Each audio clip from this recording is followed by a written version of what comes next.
Hello and welcome, this is Mousegunner, and I've very much been looking forward to this upcoming DLC for one of my favorite games, Battle Brothers, and that is Beasts and Exploration.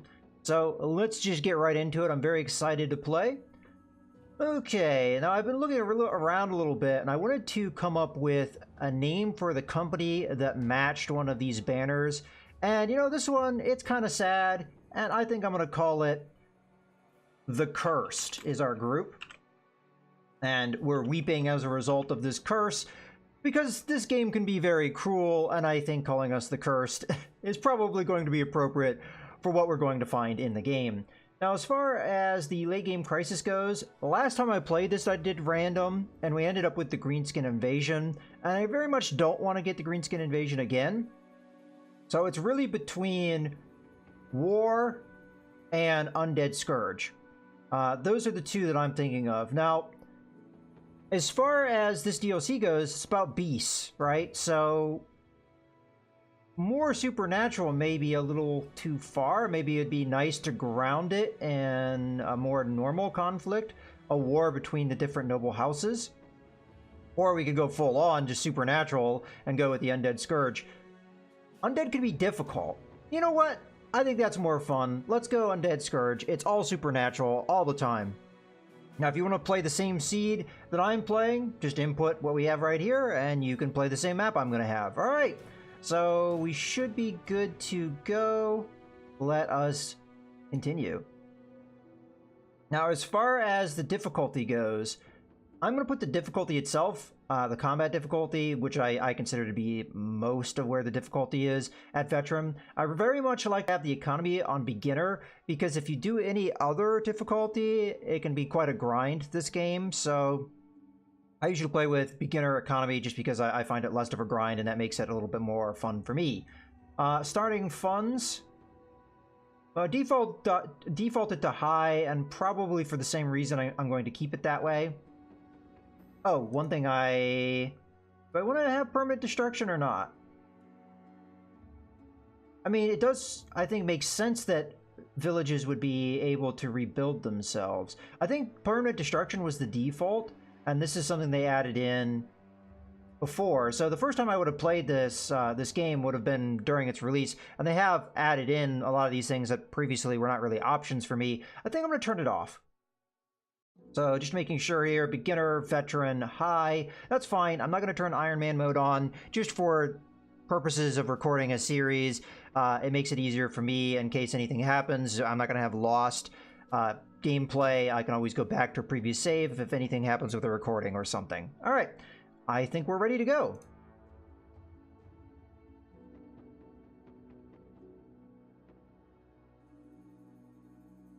Now, this DLC is pretty expansive. It's going to add a lot onto the game.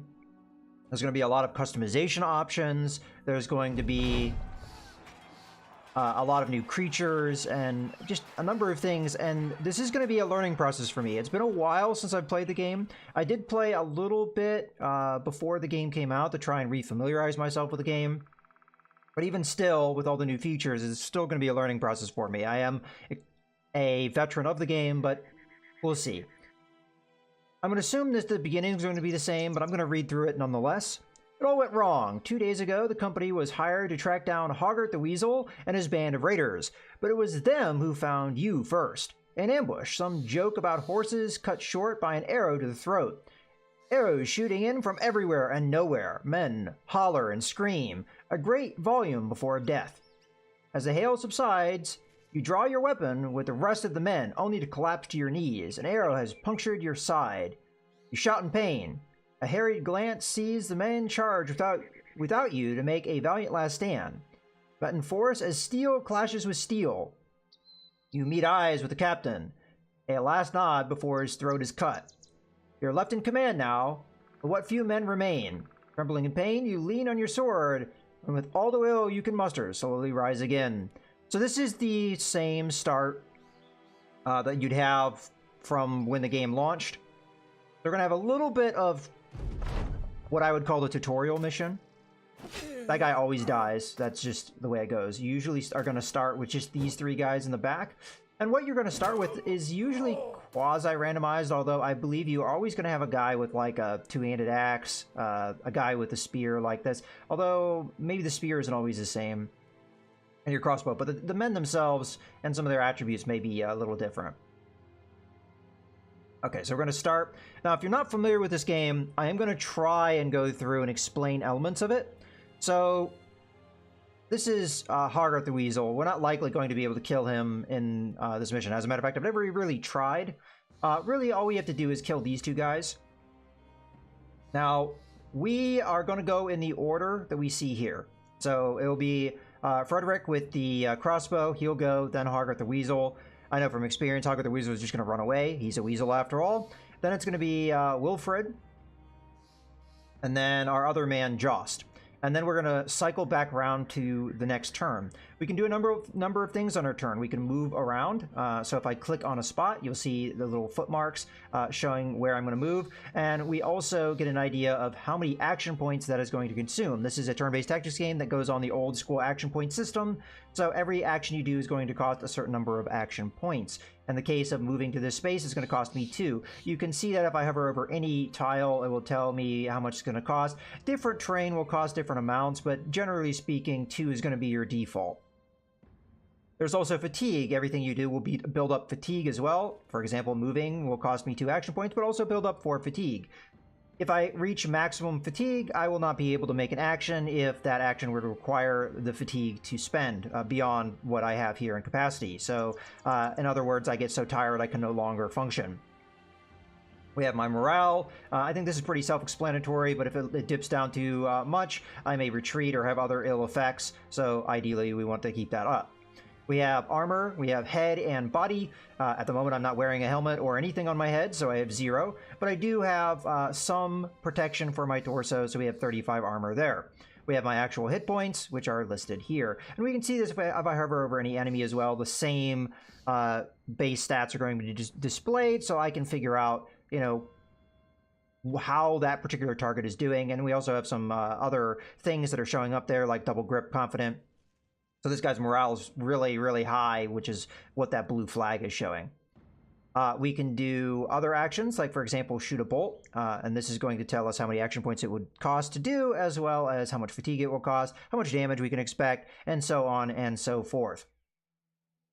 We can wait till the end of the... well, actually, after everybody else has had an opportunity to turn, to move that turn, we can kind of hold our action. You can only do this once per turn. And if, for example, if I hold my action and then the enemy also held their action, we would still go in the order that this turn is set up, but we'd just be shifted down to the end of the turn order back down here. So everybody could hold their action, and then it would just go in the same turn order it would have been if nobody had held their action. You can't hold your action twice, so... in the end, you would eventually have to go in the order that you're given. All right, so that's enough rambling for me. Let's just go ahead and get to it. We want to shoot a bolt at the Brigand Thug here. I'm going to fire at the guy without the shield because he's going to be the easier target. We did manage to hit him, and we did quite a lot of damage, and that's one thing you're going to learn about this game. It is very brutal. The outcomes can be quite bad, especially in the early game when you don't have significant armor. That did a lot of damage to this guy with a single attack, and the same thing can happen on my side as well. So even this tutorial could end in death for one of my men. We're going to reload. That's going to finish my action. Reloading cost all of the rest of my 7 action points of the total of 9. Everyone will have 9 default, unless they are a beast. Perhaps they may have something different. Now you'll note with this man, I have more actions, and this is dependent upon my weapon. So I just have a pretty basic attack, but then I also have a special attack, round swing, which is going to be more or less an area effect attack, or I could split shield. So I could run up and chop at this guy's shield and try and destroy his shield so it no longer is protecting him. That is an option that's open to me. Alternatively, I could just go over to this man and hack him down. But that's not what I'm going to do. Instead, I know that it's going to cost me 6 action points to attack with this axe. It takes more action points to attack with this axe than other weapons may cost. And I know that I could not possibly move over to anyone to be able to attack. So what I'm going to do instead is I'm going to move up into a position that I am protecting the crossbowman, so this guy can't just step in and club him over the head. So that is what I'm going to do. And then I am going to end my turn, because there's not really anything else I could realistically do in this turn, because I don't have enough action points to do it. Now, this man has some extra actions as well because of the spear he's carrying. So he has a normal spear thrust, which is his basic attack, which costs 4 action points, which most of the weapons outside of like things like the two-handed weapons are going to cost 4 action points. That's kind of your default cost that you can expect. But we could also do a spear wall instead. And that is probably a really good idea for this turn, because yet again, I don't have enough action points to move over to this guy. It costs me 2 to move per hex. So minimum, it would cost me 6 to get to this guy. I only have 9 action points. It would cost me 4 to attack. So I know I could not attack in this turn. But I also know my opponent is going to have 9 action points, and his base attack is going to cost him 4 action points. So if I moved up to him, he'd be able to attack me twice. And that would be kind of bad for me to do, because it kind of gives him an advantage. So I'm better off having him come to me. He has to spend the action points to get to me, and then he has less attacks or no attacks. So that's kind of some of the strategy of this game. So instead, I'm going to move here, and I'm going to use the defensive action of the spear wall. What this is going to do is it's going to set my guy into a position, so if anybody moves next to him, he gets an attack against them. Now here, that guy used a special ability, Shield Bash. He pushed me back with his shield. That doesn't do any damage to me, but it does maneuver me, which allows him maybe to get in on this guy with the crossbow. He wasn't able to do it that turn, and I still have the spear wall up to use. Now, unfortunately for me, as soon as this guy goes again, the spear wall is going to drop, and you'll note that that cost him a lot of fatigue to do, because his fatigue is almost, half filled there. So you have to keep that in mind. Now, initiative is affected by fatigue, which is one of the reasons why Wilfred went before Frederick this turn, because he has less fatigue than Frederick does, even though Frederick's initiative is probably higher. Okay, so let's go ahead and move in here. So I know it's going to cost me 2 to move in. There are attack of opportunities, so I do have to be careful about that. Yeah, let's move in here. So the question is, do I want to split his shield, or do I just want to hit him? Well, what is my chance of just hitting him? 46%. What about chopping his shield? Well, that's 100%. But it wouldn't do no damage to him, and it may not actually destroy his shield. So I have to be mindful of that as well. I think we just do attack here. It's not a high chance, but hey, we just chopped his head off, so I'll take it. All right, let's shoot another bolt here. If we land... Oh, okay, we didn't. We had an actually pretty good chance of killing him. Okay. So at this point, I'm going to go ahead, because I don't want this guy to attack somebody that doesn't have a shield. The shield's going to give me a defensive bonus. As we noted before, the guy with the shield was harder to hit than the guy that didn't have the shield. That's how shields work. It more or less makes you harder to hit. So we're going to move in. Now this guy is in our zone of control. I don't know if you saw that red area around our enemy. That is his zone of control.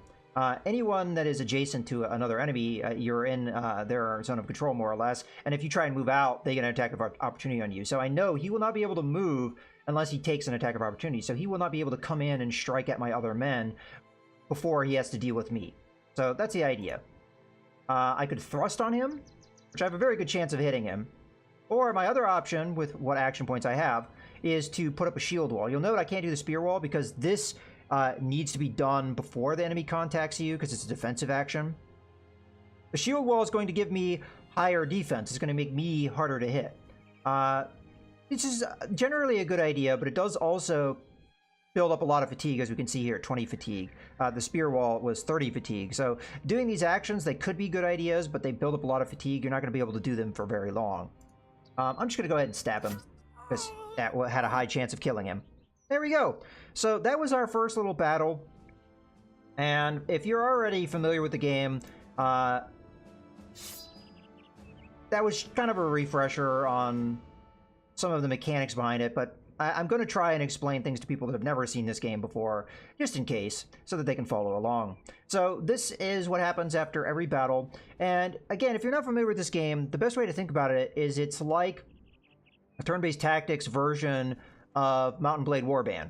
So at the end of every battle, I get the opportunity to loot, which I just did. So I picked up a bludgeon, a wooden shield, and a couple pieces of armor. One for the head, one for the body. This is actually really good loot to start off. So we'll go ahead and leave.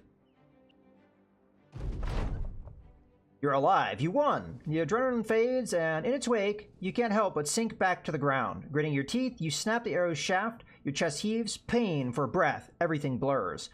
The company has been devastated, cut down to but a few men. And that bastard Hoggart did justice to his name, fleeing like the weasel he is. What now, Captain? A voice says from behind. It's Wilfred, who sits down beside you, betting his bloodied axe on his legs. You turn to him to reply, but before you can answer, he continues.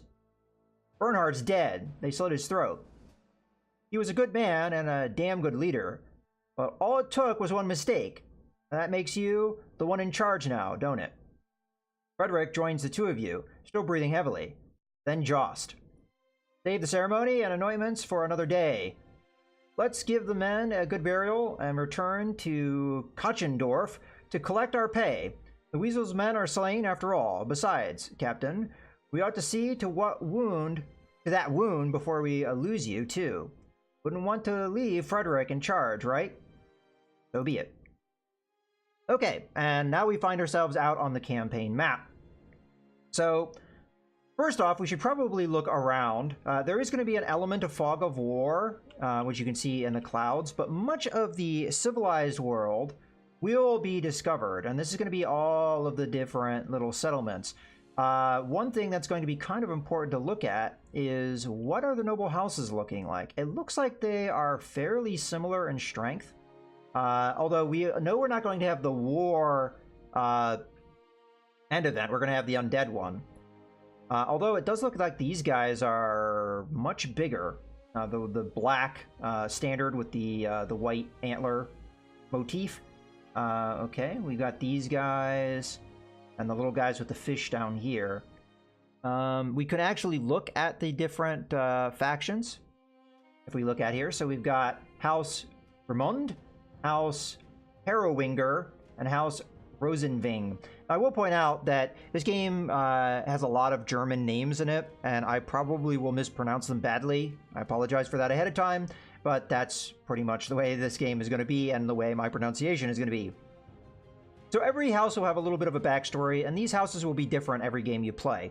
And it doesn't really necessarily particularly matter what their backstory is, but, you know, if you want to back a particular house because of what their backstory is, like, for example, if you want to play a just mercenary company that works for an honest noble house, then you might want to go for that. Like, for example, we read on these guys, which they're the biggest faction from what I'm seeing. Wealth is sought by many, but the highly reputable traders of House Rosenving are the best when it comes to striking profitable bargains. Bound by ancestral ties to the renown of their forefathers, they uphold honesty and integrity as their family values. So these guys, they're exactly what I just described there. They're kind of the good guys. Let's see, what else we got here? So they're secluded. Rumor has it that their noble blood is plagued with madness and insanity, but no ordinary man dares to utter such claims in fear of their vengeance.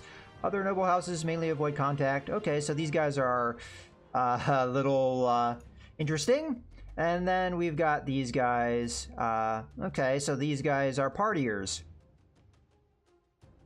But the people suffer as a result, it seems like. Yeah, okay. So these guys are probably the most bad of the group. But again, it's going to be random every time what this description is. So moving on, we've got our actual mercenary group, which is here, our roster. So at the moment, everybody's kind of in a sad state because we just lost a bunch of men in the company, so we have that down element, but we did just win a battle, so there's up. Now we can look at some of these traits. So background, this is going to be more or less what the profession of the person was before you hired them. And there is the special background companion. These are the 3 men that you start with. So all of these guys will be companions. Unfortunately, he's short-sighted, so his vision is less than normal. So not likely going to make him an archer. Same thing here, but we've got team player has a 50% lower chance to inflict friendly fire. Okay, I'm not sure. I mean, I guess with the axe it's possible. because that area effect attack that I mentioned earlier, that can hit friendlies as well. But yeah, he also has problems with vision. And then this guy doesn't have really any special attributes to speak of, and he's probably the best at archery that we've got. So unfortunately, the two companions we have really have some poor vision there. Probably won't affect too much, though, in the grand scheme of things. Okay, so that's pretty much a company. We can move different equipment around as needed, but I'm probably going to wait until we get more men and figure out our situation from there. But I am going to go ahead and wrap up the video here. I'm going to try and keep this series to about 20-minute videos from here on out, and we'll see how that goes. In any case, I hope you guys have enjoyed the video. This is Mouse Gunner, signing out.